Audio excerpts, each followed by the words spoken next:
안녕하세요. 안녕하세요. 오늘 나갈 차례가 114페이지입니다. 맞죠? 네, 오늘 나가는 데가 제일 어려운데요. 안 놀라시네. 자, 오늘 나가는 데를 잡아놔야지만 뒤가 좀 쉬워집니다. 등기사무 게시가 나오는데 등기사무 게시의 경우는 이제 모양새가 네 가지가 나옵니다. 원칙은 당사자의 신청이 있는 경우, 그 다음에 관공서 촉탁을 통해 하는 것이 원칙이고, 예외 규정은 등기관의 직권 등기가 있고 법원의 명령에서 네 가지가 등기 실행의 모양새가 됩니다. 교재 보시게 되면 맨 먼저 나온 것이 이제 당사자 신청 나와 있죠. 쭉 내려오니까 하단부에 관공서 촉탁 나와 있고 오른쪽에 직권 나와 있고 맨 밑에 명령이 나와 있는데 네 가지가 모양새고, 원칙은 신청과 촉탁이 원칙입니다. 신청이란 것은 일반 사인들이 등기 신청할 때가 신청이고, 관공서가 등기를 요청하는 경우를 촉탁 그럽니다. 신청인이 우리 같은 일반 사인일 경우는 뭐라고 부르시고 신청 이렇게 표현하고, 관공서는 촉탁 그럽니다. 촉탁의 말뜻은 관공서끼리 업무를 위임할 때를 촉탁이라는 말 쓰는데, 등기다 보니까 등기를 촉탁했다는 말 쓰는 것이 표현이에요. 우리 같은 경우는 신청, 관공서는 촉탁이고, 법률에 규정이 있는 경우에 이제 직권 등기가 있고 명령이 있는데, 중요한 것은 요 신청하고 직권이 중요합니다. 네, 아직은 직권 등기를 안 배운 게 많아서 못 나가고 오늘은 신청하고 아마 촉탁까지 설명을 드릴 겁니다. 직권 등기는 뒤에 배우시면 다 알아요. 그러니까 일부러 외우지 마시고 두 바퀴 돌아가시면 대부분 다 외워지니까 여기서 외울 건 아닙니다. 신청하는 것은 먼저 나온 것이 이제 교재에 신청 의무가 따라 나오는 것이 두 개가 나오는데, 등기 신청의 경우는 원칙은 임의 신청이 원칙이지만 의무 규정에 따라 붙는 것이 크게 둘로 나누어서 부동산 등기법이라는 법률이 있고, 또 하나가 부동산 등기 특별조치법에서 둘로 세분하게 됩니다. 등기법은 일반법이고 이 특별조치법 말고 특별법에 해당하는 위치에 있는데, 그 특별법을 왜 제정할까요? 제정하는 이유는 등기법이 있는데 특별법을 별도로 제정을 했습니다. 제정한 이유는 모든 법이 공통이에요. 민법에 임대차가 있죠. 배우셨어요? 네, 임대차가 있지만 별도로 주택은 주택임대차 보호법을 따로 제정을 합니다. 제정한 이유는 그걸 아시면 답이 보여요. 민법에 정해놓은 게 없으니까 따로 정해주려고. 임대차 배웠다 그랬으니까 살살 물어볼게, 안 아프게. 자, 임대차 최단기간 몇 년으로 배우셨어요? 임대차의 최단기간은 크게 자신 있게, 뭐 틀리면 어떤 맞으면 어떤 이미 틀렸는데 1년이다 2년이다 하나 둘 셋 없습니다. 1년짜리는 건물 전세가 1년이고 임대차는 최단 기간이 없어요. 최단 기간 정해놓은 게 없다 보니까 주택임대차에서는 기간의 정함이 없다거나 2년 미만은 2년으로 본다고 규정을 해준 겁니다. 또 배운 범위 내에서 그러면 임차권이 등기된 경우 대항력이 있다고 배웠는데, 그죠? 그럼 등기된 임차인의 경우는 경매에서 자기 보증금 우선 면제 받아올 수 있다 없다 하나 둘 셋. 저는 분명히 임차권이 등기된 경우 대항력만 있다고 강의했지 우선 면제권이 있다고 강의한 적은 없습니다. 그죠? 그러니까 우선 면제권은 없고, 우선 면제권은 주택임대차에서 확정일자 받으면 그때 발생하는 거예요. 뭔 말인지 가졌어요? 그럼 이제 민법에 임대차가 있지만 별도로 특별법을 정하는 이유는 민법에 정해놓은 게 없는 걸 정하기 위해서. 그럼 등기법이 있지만 별도로 이 부동산 등기 특별조치법을 정한 이유는 등기법에 정한 게 없으니까 따로 정한 겁니다. 그 의무사항이 나오는 것은 등기법의 경우는 등기부가 표제부가 있고 갑구가 있고 의구 있다고 배웠는데, 표제부 등기만 의무사항으로 인정하고 갑구나 의구는 저 등기사항 의무 규정이 없습니다. 표제부 등기일 때만 의무사항이 따라오다 보니까 여러분 교재에서 부동산 등기법상 등기 신청하는 경우 찾으셨어요? 의무 규정. 기업권이 토지의 분할이 있다거나 합병이 있는 경우와 지목 면적의 변경 또는 멸실된 경우 그 토지 소유권의 등기 명의는 그 사실이 있는 때로부터 1개월 이내에 등기 신청을 하여야 한다. 마찬가지로 건물의 경우도 건물의 분할이 있다거나 구분, 합병이 있는 경우와 건물의 구조, 면적, 종류의 변경 또는 멸실의 경우 그 건물 소유권의 등기 명의인은 그 사실이 있는 때로부터 1개월 이내에 그 등기를 신청해야 한다 규정하고 있는데 표지부 등기로서 지금 읽어본 것처럼 토지나 또는 건물에 대해서 이 두 가지에 대해서 변경 등기가 인정이 된다거나 또는 멸실 등기 사유가 인정될 경우에 변경 등기나 멸실 등기일 경우는 소유권자 입장에서 의무적으로 1개월 내 신청할 것이 의무 규정이고 의무가 있다는 얘기는 안 하게 되면 처벌 따라오겠네요. 처벌이 그 밑에 세 번째인데 위 등기 신청 의무를 게을리한 경우는 건물만에 대해서 50만 원 이하 과태료가 부과가 됩니다. 그럼 1개월에 등기 신청 안 했을 경우에 50만 원 이하 과태료가 부과가 되는데 과태료의 경우는 건물의 경우만 부과시키고 토지는 과태료 부과하지 않습니다. 그럼 지금 떠드는 내용을 압축하게 되면 토지나 건물에 대해서 변경, 멸실이 있는 경우 즉 표지부 등기일 때에는 소유권자가 몇 개월 신청하셔라? 1개월 내야 될 의무 규정이 있고 1개월로 안 하게 되면 건물의 경우만 50만 원 이하 과태료 부과시키고 토지는 과태료 부과하지 않습니다. 그럼 토지는 등기 신청 의무는 있다는 얘기인가요? 예, 의무만 있을 뿐 처벌하지 않으니까 여기 차이점이에요. 그러다 보니까 갑구는 을구는 마찬가지로 등기법 신청 의무가 정해진 게 없기 때문에 별도로 특별법을 제정하면서 갑구의 할등기로서 신청 의무를 부과시킨 것이 이게 예외 규정인데 갑구에 등기하는 사항은 소유권이다, 소유권 이외의 권리이다. 소유권이죠. 소유권 등기에 대해서 의무 규정이 바로 특별 조치법이 되는 겁니다. 소유권의 경우에 둘로 나눠서 이전 등기라는 등기도 있고 보조 등기라는 등기도 있는데 이전 등기의 경우는 계약을 원인으로 소유권 이전 등기 신청할 경우는 60일 내는 것이 의무 규정입니다. 그럼 이전 등기의 경우는 계약이 원인인 경우는 며칠 내 신청하셔라? 60일 내 하셔라. 근데 계약도 둘로 세분해서 빨리 책 끝내세요. 괜찮아요. 늦게 왔으면 한 대 맞으면 되지 뭐 좀 이따가. 자, 계약은 둘로 세분해서 양쪽 다 의무가 있는 계약을 쌍무계약이라고 부르고 즉 대표적인 예가 매매가 될 것이고 그 다음에 일방만이 의무 갖는 계약을 편무계약 그럽니다.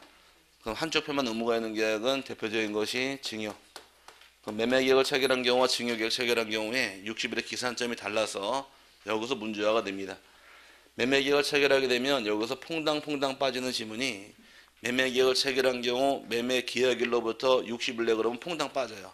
매매계약일이 아니라 일방의 이행이 완료한 날, 일방의 이행 완료일로부터 60일 내 등기하는 것이 의무 규정이고 요 이행 완료란 얘기는 통상적인 예는 민법 공부하실 때에는 매매계약을 체결하게 되면 매수인의 대금 지급 의무하고 매도인의 재산권 이전 의무는 동시행 관계가 있다고 배웠는데 실무상에서는 잔금 치를 때 잔금부터 먼저 치르고 나서 법무사 서류 챙겨가지 않나요? 그럼 실무상에서는 잔금 지급이 빨라요? 등기 신청이 빨라요? 잔금 지급이 빠르죠? 잔금을 완납한 날로부터 60일 내에 등기를 가져가야 됩니다. 안 가져가게 되면 처벌받아요.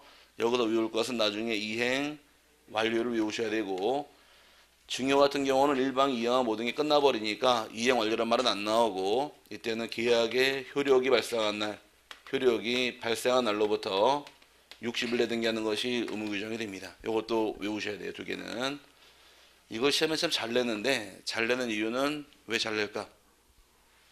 중개업을 하시는데 매매계약 잔금 치른 다음에 의뢰인들이 중개업자에게 우리 등기 언제까지 해야 됩니까? 물어봤더니 중개업자가 하는 말 나 26회 따가지고 잘 모르는데 그러면은 심각해지잖아요. 언제까지 등기하러 알려줘야 되기 때문에 여긴 참 잘 내니까 두 개는 외우셔야 됩니다. 근데 이제 지금은 이행 완료일로 나오질 않고 살짝 말을 바꿔요. 매매 대금을 완납한 날 이런 식으로. 이해 갔어요? 아니 그렇게 말 바뀌니까 말 바뀌는 거 넘어가지 마시라고.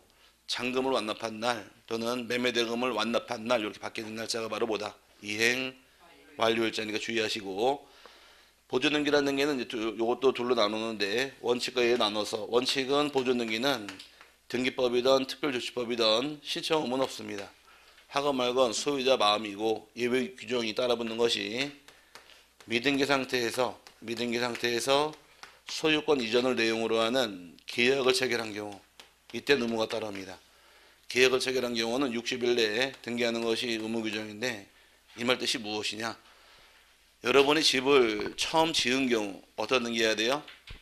보조 등기하죠? 그 등기는 의무사항이 아니에요. 하든 말든 의무사항이 아닌 게 원칙이고 미등기로 가지고 계시다가 그 집을 저에게 파는 경우 이해 갔어요? 그럼 미등기 주택을 갖고 있다가 저에게 팔았죠. 팔게 되면은 이제 의무가 따라오는 겁니다. 이때는 원칙은 계약을 체결한 날로부터 60일 안에 등기하는 것이 의무 규정이 됩니다. 예외 규정은 또 하나 붙은 게 있지만 이건 나중에 보도록 하고 여기까지 봐드릴게요. 나중에 암기할 사항은 이 기산점으로 외우셔야 돼요. 쌍무계약은 언제부터 60일이고 이행 완료일, 편무계약은 효력 발생일, 보존등기라는 게 원칙은 신청 의무가 없지만 미등기 상태에서 팔아버린 경우만 의무가 따라오더라. 그래서 아마 여러분이 아파트 분양받아 보신 분, 다 매매로 사셨어요? 분양받으시면 두 분밖에 안 계시고, 그럼 분양받으신 경우에 입주 개시일 떨어지니까 잔금 치르고 입주했을 겁니다. 아마 입주하자마자 등기 필증 바로 나오던가요? 아니죠. 한 달, 빠르면 한 달 정도 걸렸다 나오죠. 그 기간 60일 넘기면 안 돼요. 여러분이 분양되고 완납했잖아요. 그럼 분양되고 완납했다는 얘기는 이행이 완료된 날입니다. 옛날로 60일 넘기면 안 되고, 그래서 한 달 정도에서 45일 사이에 등기별증이 나와요. 분양받으신 분들은 그런 기간에도 숨어 있는 거예요. 그러다 보니까 여기서 문제 내는 것은 이거 알고 있느냐 이걸 내고 들어옵니다. 그럼 60일 안 하게 되면 처벌 따라오겠네요. 의무규정 위반했으니까. 처벌의 경우는 취득세가 지금 몇 프로인가요? 일반 세율이, 법에 나온 세율이 4%죠. 그럼 4% 빼기 2% 곱하기 5배에 해당하는 과태료가 뭐가 됩니다.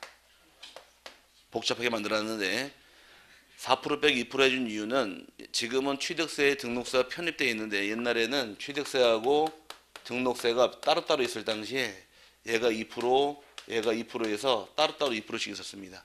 근데 이걸 합쳐버렸는데 합친 계기가 또 있어요. 이럴 경우 이제 옛날에 따로따로 있을 당시에는 등록세 곱하기 5배에 해당하는 과태료를 부과시켰던 것이 처벌이에요.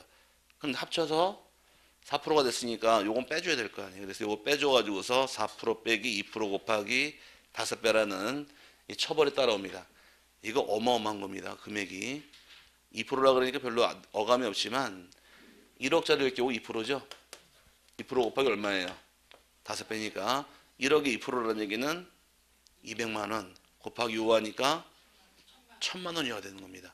10억짜리 아파트일 경우는 1억 원이가 되는 거니까 이렇게 얘기하면 그런 눈이 커지는데 그냥 2% 곱하기 5배 그러면 어감이 없어요. 근데 이건 중요한 건 아니고 그냥 요거 날짜 반드시 암기할 부분입니다. 등록사 합쳐버린 이유는 옛날에 취득세와 등록세가 따로따로 있을 당시에는 지금은 취득세가 며칠 내 신고 납부하나요? 60일 아니에요? 60일 내 신고 납부할 의무가 발생하죠. 취득세의 경우는. 듣고 잊어버리시는데 옛날에는 취득세가 30일 내 납부하게 규정되어 있었고 등록세는 등기할 때 납부합니다. 등기 시. 법무사에게 잔금 치른 다음에 등기 위임하게 되면 등기 비용이라 해서 돈을 받아가요. 그 등기 비용 안에는 등록세만 요거 받아가지 요거는 아직 안 받아간 겁니다. 나중에 집 사보신 분 등기필증을 중개업자가 전해주면서 하는 말이 이 등기필증 봉투 안에 취득세 고지서 있으니까 납부하셔야 됩니다라고 얘기해줘요. 맞죠? 근데 그거를 까맣게 잊어먹고 이사 왔으니까 집 정리하다가 30일 날 홀라 옮겨버립니다. 넘겨버리고 가만히 내 집에서 쉬고 계신데 갑자기 뭐가 날라오느냐? 독촉장이 날라와요. 취득세 안 냈으니까 이게 뭐지? 가만히 생각해보니까 아 맞다. 집 살 때 등기부증 받을 당시에 그 안에 있었는 걸 까먹고 있는 거예요 지금. 그리고 이런 문제가 생기다 보니까 어차피 낼 돈이니까 합쳐가지고 넘겨버린 겁니다. 그냥 낼 때 다 내버리라고. 그럼 나중에 깜빡 잊고 가산세 내거나 가산금 내는 경우는 없을 테니까. 그래서 요 처벌은 뭐 중요한 건 아니고요. 지금은 이건 안 물어보고 이거밖에 안 물어봐요. 그래서 지금은 처음이니까 이렇게 외우시기 바랍니다. 표제부 등기는 몇 개월로 신청하시는 거예요? 아니 큰 틀이에요. 지금 산을 잡는 거예요. 지금 표제부 등기는 1개월 잡아놓으시고 소유권이라는 말은 며칠 따라 붙느냐? 60일 기억하고 넘어가시라는 얘기입니다. 큰 틀이고 나중에 살아 붙이면 되는 거예요. 표제부는 몇 개월? 1개월. 소유권이라는 말이 튀게 되면 60일 기억하시고 나중에 수업 진행하면서 이제 소유권의 경우도 이전 등기할 때는 쌍무계약과 편무계약 나눠서 그때 세부적인 사항 좀 외우면 되고 지금은 큰 틀이 등기법에서 표제본은 1개월 내 묶어놓으시고 특별조치법의 경우는 소유권의 경우는 60일 잡아놓으시고 두 개 날짜 외우시고 넘어가시면 됩니다. 지금 외우라는 건 아니에요. 지금 외우래봐야 못 외울 테니까 그냥 틀만 잡아놓고 넘어가시면 되고, 이런 세부적인 사항은 1월달, 3월달 반복 계속 하니까 그때 외우십니다. 외워지는 것은 한 번 듣고 외우는 것보다는 한 서너 번 듣고 외우는 게 편할 겁니다. 아마 그러니까 나중에 외울 부분은 한 서너 번 듣고 나면 5월달쯤 나갈 때 그때 외우시면 충분히 외워요. 싫으시면 지금 다 외우세요. 자, 근데 나중에 외우면 되니까 외울 사안은 미리 외우지 않으셔도 됩니다. 그래서 그거는 기산점 몇 개 외우실 건 외워놓고 넘어가셔야 될 부분이고, 관공서 촉탁이라는 얘기는 요거는 누가 신청하는 것이냐, 말 그대로 관공서가 요청할 때를 촉탁그럽니다. 촉탁은 나중에 따로 다뤄요. 근데 지금은 요거만 잘 기억하고 넘어가시기 바래요. 이게 굉장히 중요한 것이고, 그 다음에 직권등기 오른쪽 나와 있는 것은 아직 배울 게 아닙니다. 여기는 뒤에 강론을 두 바퀴 돌아가면은 대부분 다 배울 것들을 앞에 모아놨기 때문에 지금 안 배운 게 너무 많아서 설명드릴 수 없으니까 여기는 명령이랑 패스, 스킵입니다. 넘기시고 지금 보지 않으셔도 돼요. 넘어가시면 돼. 등기 신청할 때 공동 신청주의란 말이 116페이지 나오는데, 등기 신청은 여기도 굉장히 중요한 파트인데, 공동 신청을 하게 되면 이제 신청하는 입법주의가 두 가지가 나옵니다. 현재 우리나라는 먼저 나온 것이 방문 신청이 있고, 또 하나가 전자 나와 있죠. 방문 신청, 전자 신청 둘 다 인정하는데, 방문이란 것이 옛날에 서면 등기, 옛날에 왜 잔금 치를 때 법무사가 도장 달라 그래가지고 막 신나게 찍어갈 겁니다. 그 서면 등기가 방문이란 말 쓰는 것이고, 전자 신청은 인터넷 등기를 전자 신청 그럽니다. 그럼 이제 쉽게 이해해서, 은행에 가서 옛날에 돈 입금 송금할 때 통장 들고 가신 다음에 전표 써가지고서 입금할 때는 초록색, 찾을 때는 빨간색 이렇게 쓰지 않았었나요? 거기다 쓴 다음에 도장 찍고서 비밀번호 쓴 다음에 줬죠. 그렇게 해서 입금했는데, 그때는 은행에 가서 돈을 입금을 했습니다. 그런 시절 알아요? 모르지? 네, 옛날 얘기야. 자, 근데 지금은 돈 입금할 때 어떻게 입금하세요? 부럽죠? 이 시기가 나도 되게 부러워. 자, 지금은 인터넷 뱅킹 하지 않나요? 그게 전자신청이란 말인데, 인터넷 뱅킹 한다는 얘기는 지금 하시는 분 제일 먼저 하신 게 뭔가요? 인터넷 뱅킹 할 때 공인인증서? 그 말고 그때 또 로그인 한다 그러더라고. 자, 컴퓨터를 키지 먼저. 자, 자, 제일 먼저 하신 것은, 인터넷 뱅킹 할 때 제일 먼저 하신 것은 은행에 가셔서 인터넷 뱅킹 하겠다고 신청서를 내니까 뒷면을 주면서 며칠 안에 은행 전산망에 입력시키시고 회원 가입한 다음에 인증서 다운받아서 은행원 보시는 거 아닌가요? 그렇게 같죠? 똑같은 겁니다. 전자신청할 때에도 그냥 하는 게 아니라 등기소 가셔서 신청서를 내시는 거예요. 그럼 이제 조건번호를 줍니다. 번호를 줘서 입력시키라고. 그러고 나서 회원 가입한 다음에 인증서 다운받은 다음에 그리고 이 전자신청하는 겁니다. 그럼 결론적으로 뭐랑 똑같은 거예요? 네, 인터넷 뱅킹 과정은 똑같이 들어간다 생각하시면 맞는 겁니다. 근데 등기 신청은 안 가더라도 전자신청해서 받아주는데, 근데 실제로는 전자신청하는 사람은 거의 없습니다. 거의 없고 대부분 다 아직도 법무사들도 서면이에요. 방문 신청을 좋아해서 이걸로 가는데, 왜 그럴까?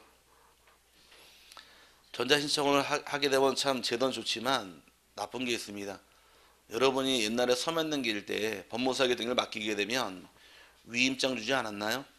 위임장에다가 이 사람을 등기 신청에 대리로 선임합니다. 그래서 위임장 주고 인감주장 찍은 다음에 인감증명 첨부해서 대리인을 줬는데, 이 전자신청할 때는 위임장이 안 들어가요. 그럼 이자가 대리라는 사실을 확인할 수는 없기 때문에, 이제 위임한 본인 입장에서는 등록 안 하더라도 회원가입한 다음에 이제 공인인증서로 로그인하게 되면 파업창으로 뜹니다. 파업창으로 법무사 누구한테 이 사건 위임한 사실 맞냐고. 그럼 거기를 확인 눌러줘야 돼요. 그렇게 대리가 확인되는 거지 위임장을 내는 것은 아니란 얘기예요. 그럼 젊은 사람들이야 로그인해서 확인 눌러주세요 하겠지만, 한 80 먹은 어르신이 어이 법무사 등기 좀 해줘 맡겼는데, 법무사 하는 말이 어르신 오늘 집에 가신 다음에요 인터넷 등기소 가셔가지고 회원가입하시고 로그인 하신 다음에 누르면 파업창 누르면 눌러주세요 그러면 땡 그러고 갈 겁니다. 아마 이걸 쓰는 사람은 거의 없다시피 해요. 그래서 잘못된 제도인데 어쨌든 법에 나와 있는 거네 배우는 것 뿐이고, 근데 크게 문제가 되는 부분은 없습니다. 잘 나와야 한 문제 나올까 말까 한번 파트고 나머지는 같이 나와요. 이제 그 밑에 보시면 등기 권리자와 등기 의무자가 공동이란 말 나오는데, 이제 공동 신청하게 되면 나오는 자가 등기 권리자가 누구인지, 등기 의무자가 누구인지에 대해서 이제 세분하는 것이 오늘 첫 시간 중 가장 중요한 겁니다. 권리자하고 의무자 분석을 잘 해놔야지만 이따 세제 시간에 수업이 편해지고 여기에 분석이 안 돼 있으면 공부가 어려워져요. 공동 신청을 하게 되면 나오는 자가 등기 권리자하고 등기 의무자가 있는데, 교재 보시니까 실체법상 권리자 의무자란 말이 나오고 그 다음에 절차법이란 말이 나올 겁니다. 찾으셨나요? 네, 그럼 절차법이 중요하니까 절차법이 어디 가나 있느냐. 네, 실체법만 남아있네. 이제 그 박스로 갈게요. 실체법의 경우는 설명드릴게요. 그냥 실체법의 경우는 민법을 의미하는데, 자 여기서 그 집에 대해서 갑하고 을하고 둘이서 매매계약을 체결하게 되면 갑이 매도인 입장이고 을이 매수인입니다. 그럼 대금을 다 지불하게 되면 대금을 지불하자마자 매수인이 매도인에게 한마디 외칠 겁니다. 등기를 넘겨주시죠. 요청할 거예요. 그 등기 요청하는 권리를 등기 청구권이라고 부르고, 등기 청구권을 행사하는 자가 등기 권리자 입장이고, 이 행사에 대해서 의무를 부담하는 자를 등기 의무자라고 부릅니다. 그럼 등기 청구권 행사한 자 누가 행사했더라?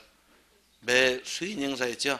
매수인이 권리자 입장이고 매도인이 등기 의무자로 가는 겁니다. 이런 관계가 이제 민법에서 따지는 기준인데, 우리는 이걸 따지는 게 아니라 등기법은 같은 개념이지만 이렇게 이해하세요. 절차법의 경우는 밑에 박스 보고 설명드릴 텐데, 등기를 실행해서 권리를 얻은 자가 있으면 등기 권리자 입장이고, 등기를 통해서 권리를 잃은 자가 있으면, 즉 피해보는 자가 있으면 등기 의무자가 됩니다. 이제 얻은 자와 잃은 자로 이해하시는데 개념은 거의 같아요. 자, 매매계약을 통해 등기 신청을 하더라. 그럼 누가 소유권 취득하나요? 매수인이 매도인이? 매수인이 취득하죠. 매수인이 등기 권리자가 되고 매도인의 경우는 등기 의무자로 내려앉는 겁니다. 여기까지 이해 갔어요?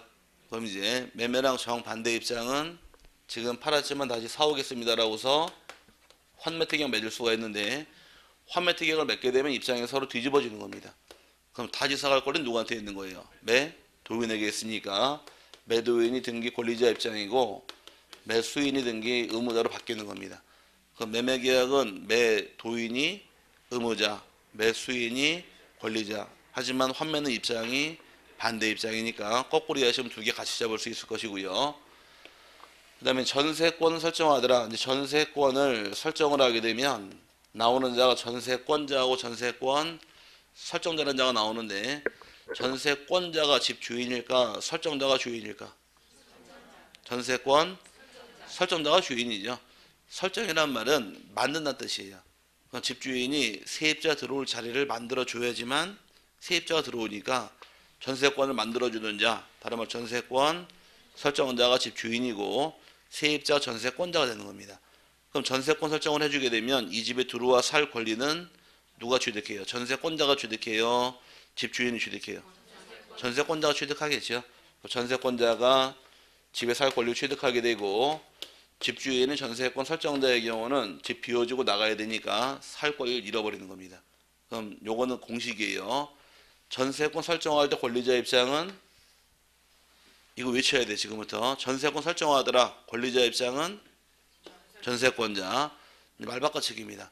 저당권 설정할 때 권리자는 저당권자. 지상권 설정하더라. 지상권자. 말바꿔치기 해서 가등기 하더라. 가등기권자. 임차권 설정하더라. 임차권자에서 말바꿔치기니까 요거 꼭 하나 외우시고 응용하셔야 됩니다. 등기법이 어려운 이유는 전세권 설정합니다. 누가 권리자인가요? 전세권자. 이렇게 외웠어요. 저당권 설정할 때는 그러면 띵 그럼 날아간 거예요. 뭐가 나올지 모르기 때문에 그래서 어려운 거예요. 말바꿔치기로 나오니까. 그래서 하나 가지고 응용해서 자꾸 그릇을 좀 넓혀놔야 됩니다. 전세권 설정할 땐 전세권자가 권리자, 저당권 설정할 때는 저당권자가 권리자, 지상권 설정할 때는 지상권자가 권리자에서 말을 좀 영역을 넓혀놔야 되고, 설정할 때가 있다는 얘기는 또 반대 입장이 있겠죠. 기간이 끝나가지고 전세권을 말소할 때, 그럼 설정할 때 말소할 때 서로 입장이 뒤집어지니까 또 뒤집어지는 거예요. 여기서 입장이. 그럼 전세권 설정자가 등기 권리자가 되고 전세권자가 등기 의무자로 내려앉는 겁니다. 이거는 반드시 암기하시고 지금 당장 외우세요. 이게 중요해요. 시험에선 전세권 말소하더라. 누가 등기 의무자? 의무자 분석이 더 중요합니다. 전세권 말소할 때는 말소할 때는 전세권자가 등기 의무자, 이게 더 중요한 거예요. 이거 지금 당장 외우세요. 전세권 말소하더라. 누가 등기 의무자? 전세권자가 등기 의무자. 그럼 이제 말바꿔치기. 저당권 말소할 때는 저당권자가 등기 의무자. 지상권 말소하더라. 지상권자가 등기 의무자. 소유권 말소하더라. 소유권자가 등기 의무자. 가등기 말소하더라. 가등기권자가 등기 의무자. 자꾸 말바꿔치기니까 요거는 외워놔야지만 이따 수업 나갈 때 대화가 되고, 요거를 날려버리시면 이따 수업 나갈 때 좀 복잡해지니까 아마 오늘 몇 번 나올 겁니다. 요거 지금 당장 외우세요. 전세권 말소합니다. 누가 등기 의무자? 전세권자가 등기 의무자 외워놓으시고, 요걸 외워놔야지만 등기필 정보랑 인감을 잡아요. 왜냐, 좀 이따 마지막 시간 인감 배울 때 소유권자가 등기 의무자가 되면 인감을 내라고 배우고, 소유권자가 의무자가 아니면 인감 내지 않는다고 배웁니다. 그럼 전세권 말소합니다. 누가 등기 의무자? 전세권자. 소유권자 아니죠? 그럼 인감 안 내는 거예요. 등기할 때. 저당권 말소할 때는 저당권자. 소유권자예요? 아니죠? 인감 안 내는 겁니다. 소유권 말소할 때는 소유권자 인감 내야 돼. 이렇게 찾아가야 되기 때문에 의무자별로 낼 서류가 달라지니까 그거를 모르시면은 서류 공부할 때 막혀요. 그러니까 요거는 기본적으로 외워놓으시고, 그 다음에 이제 등기 신청에 능력해서 적격이라는 말 따라 붙는데, 요거는 지금 당장 외우셔야 됩니다. 굉장히 중요한 거예요. 이걸 모르시면 이따 세제 시간 나갈 때 저만 즐거워요. 여러분은 머릿속에 쥐만 뛰어다니고 뭔 말인지 모르니까 반드시 암기 좀 해놓고 넘어가시고, 이제 등기 신청 적격이란 말이 나오는데, 이제 등기를 신청할 수 있는 지위나 자격을 적격 그럽니다. 등기 신청할 수 있는 자격은 먼저 적격을 인정해 주는 것은 인이면 가능해요. 인은 둘로 세분해서 자연인도 인이고 법인도 인이 되더라. 그럼 둘 다 등기할 자격 인정해 주고, 자연인의 경우는 내국인이건 그 다음에 외국인이건 평등원칙을 통해서 등기 신청은 둘 다 가능합니다. 외국인이 등기 신청을 하려면은 국가 간의 일단 조약에 의해서 상호주의 입장에 의해서 서로 인정을 해주면 돼요. 대표적인 나라가 우리나라와 같이 붙어있는 중국. 중국 같은 경우가 1984년도에 수교가 됐죠. 아닌가? 그때 수교가 됐습니다. 그때 대만과 수교를 하고 있다가 대만과 외교를 단절시켜버리고 중국이랑 붙어가지고 우리는 중국하고 친하게 됐는데, 대만 사람들은 우리를 배신자라고 되게 싫어해요. 지금 한국 사람 별로 안 좋아합니다. 근데 중국 애들은 또 반면에 한국 사람 되게 좋아하고, 제가 올 4월 달에 중국 계림을 친구랑 갔다 왔는데, 중국 갈 때는 저는 마누라 안 데리고 가요. 친구랑 둘이 갑니다. 그 오해를 많이 받죠. 남자들 둘이 오니까 둘이 어떤 관계인가, 뭔 관계야, 친구 관계지 자 이상하게 보던데, 마누라 안 데리고 가는 이유는 중국은 그 길거리 음식 문화가 맛있더라고요. 길거리에 그 찡따오의 양꼬치인가? 그 양꼬치 거기다 찡따오 먹는 그 맛에 가는데, 여자들은 그 방해가 잦아 그러죠. 때만 되면. 우리는 그냥 잠들어 온 거 아니니까 늦게까지 놀다가 차에서 자고, 또 이걸 좋아하는데 안 마시니까 그래서 떼놓고 가는데, 그래서 항상 용어 먹죠. 항상 가서 뭔 짓거리 하고 왔어. 술 먹은 적밖에 없는데 그러고 아는데, 어제 갔더니만은 역시 중국 가니까 먹히더라고. 제가 비웃으시는데, 중국 그 번화한 거리 가는데 갑자기 뒤에서 중국 여자애들이 저한테 한국 그러더라고. 한국 사람이면서 한국 그러니까 막 그러더니 같이 팔짱 끼고 사진 찍고 어깨 동무 난리가 났어요. 그래서 왜 그런가 봤더니 제가 좋아서가 아니라 그냥 케이팝이라는 걸 듣고서 한국 드라마를 보다 보니까 거기에 매료가 돼가지고서 한국 사람은 그냥 다 좋은 거예요. 이미지가 좋으니까. 그래서 대접받고, 또 10월 달에는 모 학원에서 이제 같이 선생들하고 같이 태국을 갔다 왔는데, 거기 누가 얘기해 주는데, 태국에서는 제일 우리나라 연예인 중 인기 있는 사람이 누굴 것 같아요? 남자 중에서? 예? 김수현 아니에요. 인기 있는 사람이 원빈이 인기 있다 하더라고. 왜 인기 있냐 물어봤더니, 가을동화라는 그 드라마, 그거를 수입해 가가지고 태국 애들이 월화 드라마로 방영을 하고, 인기가 좋으니까 다시 수목 드라마를 또 방영을 하고 또 주말 드라마 방영을 해가지고서 한 세네 번을 우려 먹었대요. 근데 송승헌은 인기가 없대. 왜? 여자 둘을 놓고 쟀으니까. 근데 원빈은 일편단심 송혜교만 따라다녔죠. 근데 그 말을 아직도 따라한다 그러더라고. 너 얼마면 돼? 자, 그래서 그 한마디에 대해서 지금은 너 얼마면 돼? 그래서 이 한마디에 다 매료가 돼가지고서 좋아한다 그러는데, 그 태국 사람들이 제일 가고 싶어하는 그 관광지가 원빈 결혼한 장소. 거기를 가고 싶어하는 게 태국 사람들의 꿈이라고 얘기하던데, 어쨌든 간에 외국인에게 중국이랑 수교가 이제 터진 이후부터 상호주의를 통해서 서로 인정해주다 보니까 중국 애들이 제주도에 있는 땅 많이 취득을 했고, 우리나라 사람도 중국과 땅 살 수 있는 자격이 생기는 겁니다.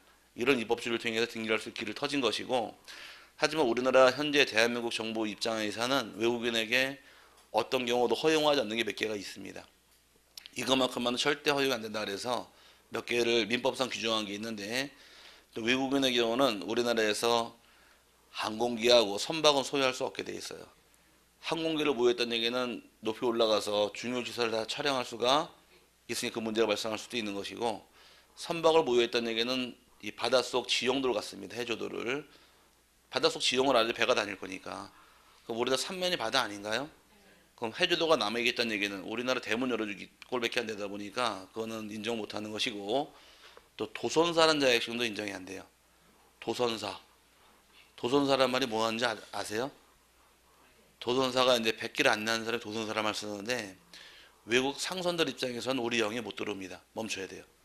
멈추면 우리나라 이제 도선사라는 사람이 배를 타고 나가서 그 배를 끌고 들어오는 거예요. 근데 이 도선사 연봉이 제가 알기로 적게 받으면 1억 5천 된다 하더라고.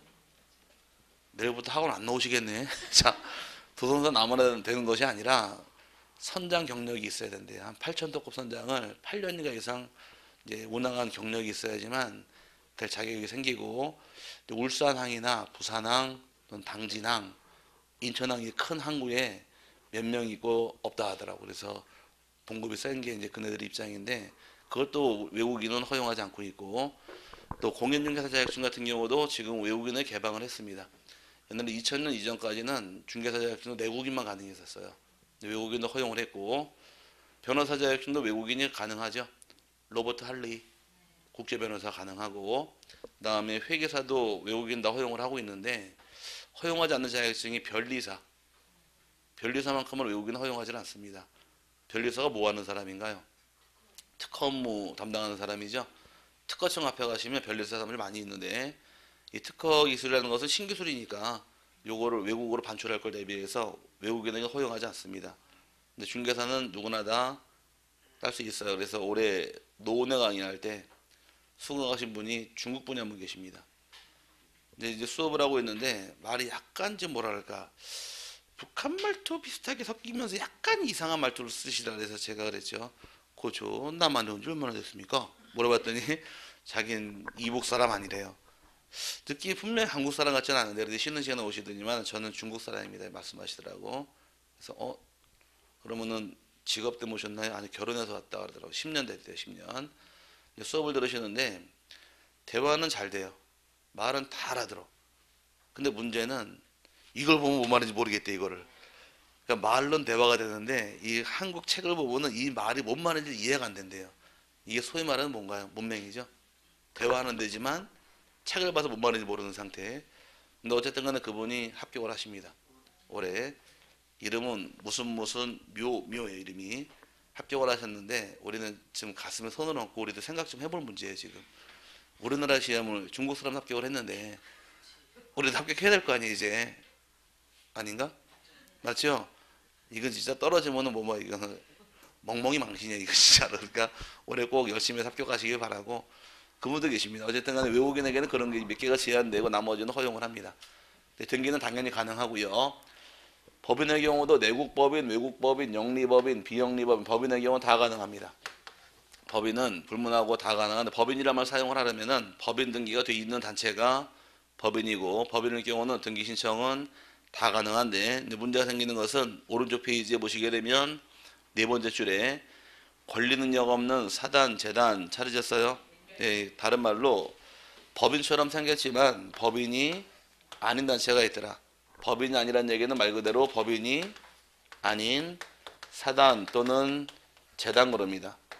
흔히 사단법인 그러면 모름이하더라. 사단법인의 경우는 사람이 모인 단체가 사단법인이라는 말 쓰는 것이고, 재단법인은 재물로 세운 단체가 재단법인 그러는데, 대표적인 재단법인의 경우는 유경재단, 정종씨가 세운 아산재단, 이런 재단이 재단으로서 인정받는 것이고, 사단법인의 경우는 사단법인 해병전후회 보신 적 있어요? 사단법인은 주로 사람이 모인 거죠. 재단법인은 돈이 있으니까 빌딩들을 소유하고 있습니다. 근데 사단법인은 돈은 없고 사람만 모여 있다 보니까 모이는 장소 어디인가요? 컨테이너 박스나 뚝방 위에다 모이죠. 해병전회가 좋은 일은 하긴 하니까 지자체에서 모일 자리 제공을 해주는데, 돈이 없으니까 고가다리 밑에서 컨테이너 놓고 모인다거나 모이는 게 이제 그런 모형새가 되어 있는데, 근데 문제는 그런 단체가 있지만 법인 등기하지 않은 단체를 뭐라고 부르냐? 법인 아닌 사단, 재단 그럽니다. 대표적인 예가 여러분 집안 내 종중, 집안 내 모이면서 가족 성식끼리 모이면서 등기하고 모이진 않을 거 아니에요. 이런 종중도 있고 친구끼리 모이는 동창회, 뭐 향후회, 동호회 이런 단체들을 통칭해서 법인 아닌 사장, 재단이란 쓰는 겁니다. 법인 안에 사단이나 등기 신청할 수 있습니까? 물어봤더니 등기 신청할 수 있다요. 등기 신청은 법인 안에 사단, 재단 명의로 등기는 신청할 수가 있는데, 신청은 떼거지로 몰려오지 말고 신청은 누가 신청하느냐? 신청은 대표자하고 관리인이 하는 것이 의무 규정이 되는 겁니다. 이렇게 설명드리면 헷갈려요. 명의는 누구 명의가 되고 사단, 재단 명의고 신청은 대표자가 합니다. 이렇게 설명드리면 좀 헷갈릴 텐데 사례로 한번 가보자고요. 여러분이 가입한 친목회 있죠? 있어요? 저도 친목회가 있는데 제가 가입한 친목회는 일심회라는 친목회가 있습니다. 뭐라고요?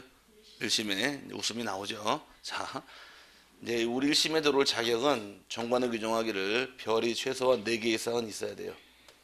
들어올 자격이 생기고, 필히 애완동물을 한 마리씩 키워야지만 들어올 자격이 생깁니다. 뭘 키우라고요? 애완동물. 등이 용을 한 마리 키우든 호랑이를 한 마리 키우든 키워야지 들어올 자격이 생기고, 정 안 되면 허벅지 붕어라도 한 마리 키워야지 들어올 자격이 생기는 겁니다. 어디 등 좀 보여드릴까? 자, 무섭죠?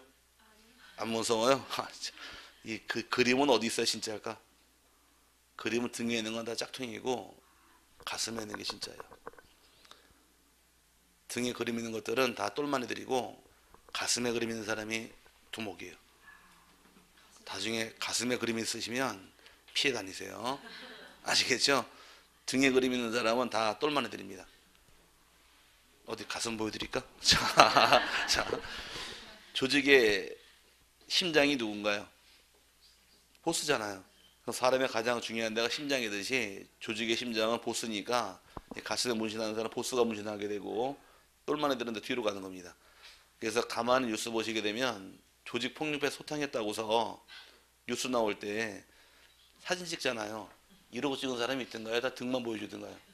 등만 보여주죠? 그럼 두목은 이미 도망갔고 똘마니만 보복으로 잡아놓은 거예요. 이건 아시겠죠? 나중에 가슴에 문신이 있으면 그 사람은 무서운 사람이니까 도망다니시고, 저 옛날에 안산 강의할 때 남자 사우나 같은 데 가면은 젤하고 스프레이는 있지만 무스는 없잖아요. 통상적으로 어디 가더라도 젤이나 이 스프레이는 있지만 무스를 안 갖다 놓는데, 저녁 때 이제 야간 강의하기 전에 이제 딱 사우나 하고서 싹 나오는데 그 사우나는 무스가 있더라. 그래서 이게 왜 무스야? 이거 괜찮네. 그래서 막 흔들어서 찍자가지고 가려는데 뒤에서 가슴에 딱 그림 있는 사람이 아따 그거 내 것이야 딱 그러더라고요. 그래가지고서 친구가 나온 적이 있었는데, 이게 그 자체가 이 포스가 있더라고요. 그래가지고서 다음부터는 이 무스가 있으면 그냥 안 써요. 물어봐요. 주변 보고서. 자, 무스 쓰지 말아요. 자, 이 자격이 생긴 우리는 월회비를 한 달에 20만 원씩 징수를 합니다. 많이 걷나요? 월회비 20만 원씩 걷는데, 돈이 있는 사람 돈 내면 돈 받아주지만 돈이 없으면 물납도 허용을 합니다. 금반 잔돈까지 받아줘요. 왜 빈집 털이가 있으니까. 그래서 이런 단체가 우리 단체인데, 여기에 대표가 접니다. 안 무서워요? 무서워야 되는데. 그럼 우리가 올 회비를 걷어가지고 이 건물을 삽니다. 우리가 모이는 아지트를 샀다고 가정하게 되면 이 건물의 소유권은 누구 거예요? 1심의 거예요? 제 거예요? 1심의 거죠. 그럼 등기는 1심의 명의로 등기하라는 얘기고, 오케이? 신청은 누가 해라? 다 오지 말고 대표자만 신청하라고 그러는 얘기입니다. 요 관계로 이해하시면 쉬워져요. 그냥 이렇게 해서 법인 안에 사단 명의로 등기할 수 있습니다. 신청은 대표자가 합니다. 이렇게 이해하면 오히려 헷갈리는데, 여러분이 가입한 친목회가 있다고 가정하고 그 친목회 등기할 수가 있다. 그럼 친목회는 친목회 명의로 신청을 누가 하셔라? 대표자가 한다. 그럼 명의는 누구 명의고? 헷갈리면 안 돼요. 명의는 친목회 명의고 신청만 대표자가 하기 때문에 퐁당 빠지는 지분이 법인 아닌 사단 재단의 경우는 대표자와 관리인 명의로 등기를 신청한다고 그러는 거지. 띵 틀린 말입니다. 명의는 사단 재단 명의지 대표자 명의 아니니까 그거 하나만 주의하시면 됩니다. 그 다음에 네 번째 나온 것이 이제 학교란 말 나오는 학교하고 민법상 조합, 그 다음에 특별법상 조합 나온 것을 밑에 박스로 설명드릴게요. 맨 밑에 적격이 없는 거 밑에 박스로 모아놨어요. 박스로 보시면 될 겁니다. 일반적으로 이제 여기서 중요한 것은 요게 중요해요. 적격이 있는 것 중에서 법인 아닌 사단 이게 중요하고 이제 적격이 없는 거 따라 붙는데, 적격이 없다는 얘기는 등기 신청할 수 없는 자들을 4명 모아놨습니다. 첫 번째 보게 되면 태아는 등기할 수가 없습니다. 태아는 등기 안 받아줘요. 뱃속에는 아기를 태아란 말 쓰는데 태아는 사람일까 아닐까? 네, 냉정하시네. 네, 태아는 사람으로 보잔설이 학자들의 정설이고 이제는, 왜냐하면 옛날에 의료기술 떨어질 당시에는 뱃속 아기가 살아나올지 죽어나올지 모르니까 이제 사람으로 보자. 안 된다. 이제 팽팽하게 맞섰지만 지금은 의료기술 발달로 인해서 웬만하면은 지퍼 찌 열었다가 꺼내서 찌 닫지 않나요? 아기가 좀 이상하다 싶으면 미리 끝내버리잖아 그냥. 그러니까 이제 지퍼 제왕절개해서 끄집어내니까 네, 태아도 살아있다고 보는 것이 맞다라는 정설이 있는데 판례는 아직 안 바뀌고 있습니다. 태아는 사람으로 보지 않아서 등기를 못한다가 판례 입장입니다. 그럼 태아는 등기할 수는 없지만 상속은 또 받을 수가 있어요. 뭐라고요? 참 애매하죠. 그럼 상속받은 태아가 등기할 수는 없으니까 출생한 후에 등기하라는 것이 대법원 판례입니다. 그건 나중에 배울 테니까 지금은 태아는 등기할 수 없다를 잡아놓고 넘어가시고요. 두 번째 나오는 것이 민법상 조합 나온 게 있을 텐데, 민법에서 인정하는 민법상 조합도 등기를 허용하지는 않습니다. 조합이라고 칭하는 것은 특별법상에서 농협협동조합도 있고 그다음에 수협도 있고 축협도 다 등기할 수 있습니다. 법인이고, 공법상에서는 뭐 재건축조합, 재개발조합, 영농조합 등기는 다 가능합니다. 근데 조합자부터는 법인으로 인정해서 등기는 다 가능한데 민법상 조합만큼만은 등기를 인정하지 않습니다. 민법상 조합은 무엇이냐? 민법에서 기약법 배웠다 그랬죠? 아니 살살 물어볼게요. 기약법 아직 안 나갔어요? 그럼 제가 먼저 나가겠네. 민법에서 나오는 기약이 요거는 총 14가지 기약이 민법에 실려 있습니다. 민법에는 기약이 몇 개 실려 있다고요? 14개란 기약이 법에 실려 있는데 그 기약을 전형기약이라고 불러요. 법전에 형태가 있는 기약을 줄여서 전형기약이라고 쓰는데, 가장 대표적인 계약이 매매, 교환, 증여. 매매는 대금 주고 물건 사는 게 매매 계약이고, 물건끼리 바꾸는 계약을 교환 계약, 공짜로 받는 계약을 증여 계약해서 요 매매, 교환, 증여 요 3가지 계약이 소유권 넘어가는 계약이라고 불러요. 그 다음에 빌릴 때를 대차 그럽니다. 대차 3가지 유형이 있는데 임대차가 있고 사용대차가 있고 소비대차 3가지를 대차라고 부릅니다. 타인의 물건을 빌리면서 대가를 주고 빌려올 때가 임대차, 공짜로 빌려올 때가 사용대차, 돈은 써서 없어지죠. 이런 거를 소비대차라고 부르는 겁니다. 그러면 여의도 공원 가서 3,000원 내고 자전거를 1시간 동안 빌려 탔습니다. 이건 동산에 3,000원 내고 탔다 그랬잖아요. 동산에 대가를 줬으니까 임대차. 옆집가 망치 빌려오게 되면 돈 받나요? 안 받잖아요. 그거는 동산의 사용대차. 돈 빌리는 것을 금전, 소비, 대차 이렇게 나누는 게 차이점이에요. 이해 갔죠? 그 다음에 공사 맡기는 계약을 도급계약 이렇게 표현하고, 그래서 뉴스에서 하도급이란 말 나오지 않나요? 공사 맡긴 계약 도급이란 말 쓰고, 업무 맡길 때를 위임계약, 물건 맡기는 계약을 임치계약, 그 다음에 우리 강아지 찾아주세요. 전봇대에다가 사진 붙여놓고 귀때기 2개, 콧구멍 2개인 하얀색 개입니다. 틀린 말 안 했잖아요. 개 찾는 광고를 현상, 광고계약 이런 식으로 계약이 쭉 정해지는데 그 중에 하나의 계약이 조합계약이라는 계약이 있는 겁니다. 제가 청약할 테니까 승낙하셔야 돼요. 나도 싫어요. 승낙하시라고. 저 1억, 여러분 1억, 자본금 2억으로 우리 건물 1층에서 식당 하실래요? 네. 지금 여러분 나와서 식당을 동업하기로 합의를 받죠? 이런 계약을 조합계약이라고 부르는 거예요. 그럼 여러분하고 저하고 동업하기로 합의 맞지만 뭐 토지나 건물 산 거 있어요 지금? 아무것도 없잖아요. 그럼 등기를 못하고 있다가 자본금이 얼마가 있더라? 2억이죠. 2억 가지고서 1층 상가 건물을 사게 되면 이 상가의 소유권을 우리가 취득을 한 겁니다. 그럼 소유권을 취득했을 경우에 이 소유권자지 몇 명인가요? 여러분하고 저하고 2명이죠. 그럼 여러 명이 같이 갖고 있는 것을 공동 소유라고 부르는데 우리 소유권이 공동 소유권 중에서 어디에 속합니까? 이게 문제예요.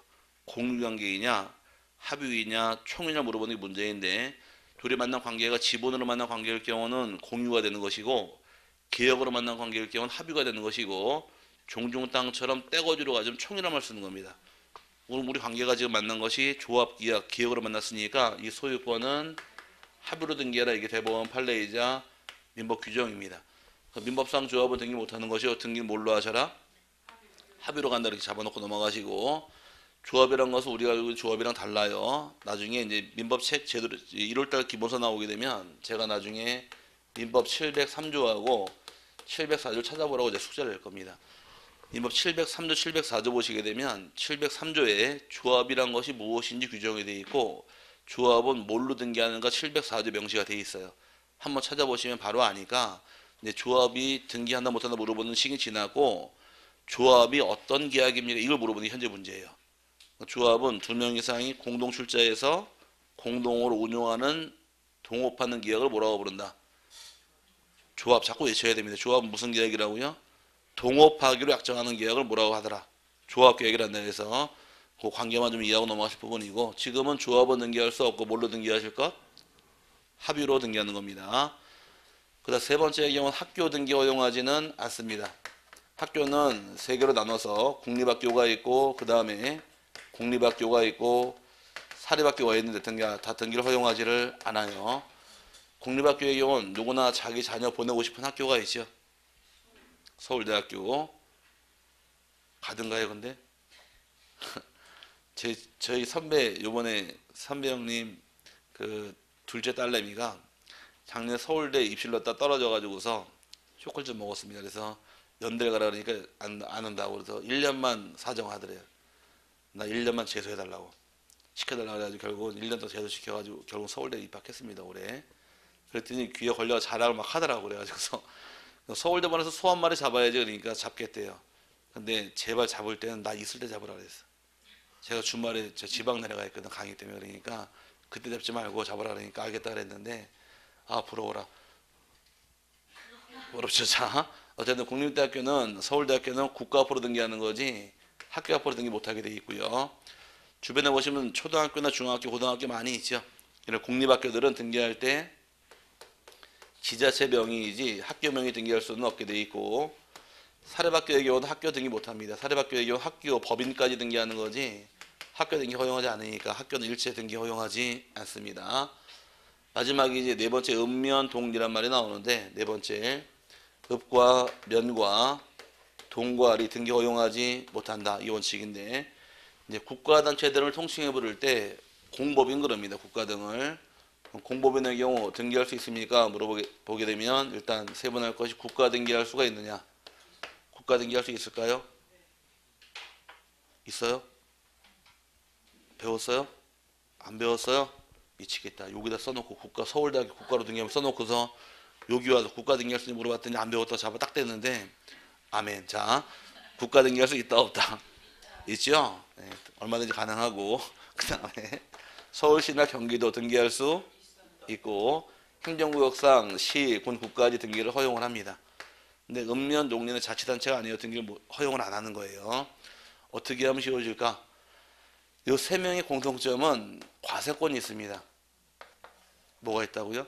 과세권. 그럼 세금을 과세할 권한이 있다는 얘기는 자기네 수입이 있고 그 수입으로 재산을 가질 수 있다는 얘기가 되는 거예요.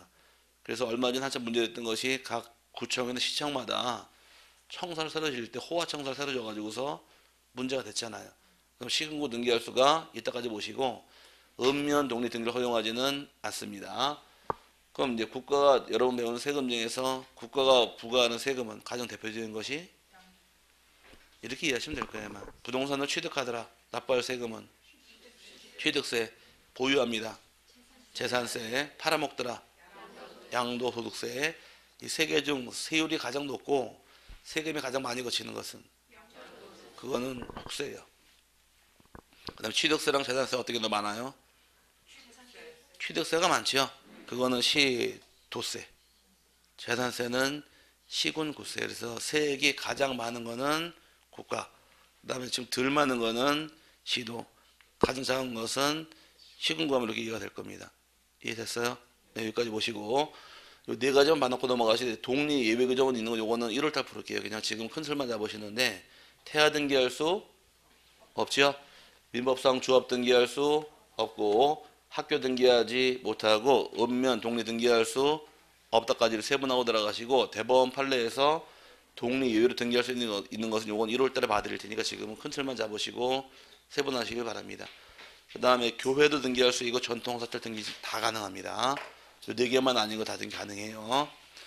넘어가시면 이제 등기 신청의 단독 신청에서 118페이지는 잠시 쉬신 다음에 다시 와서 또 보도록 하죠.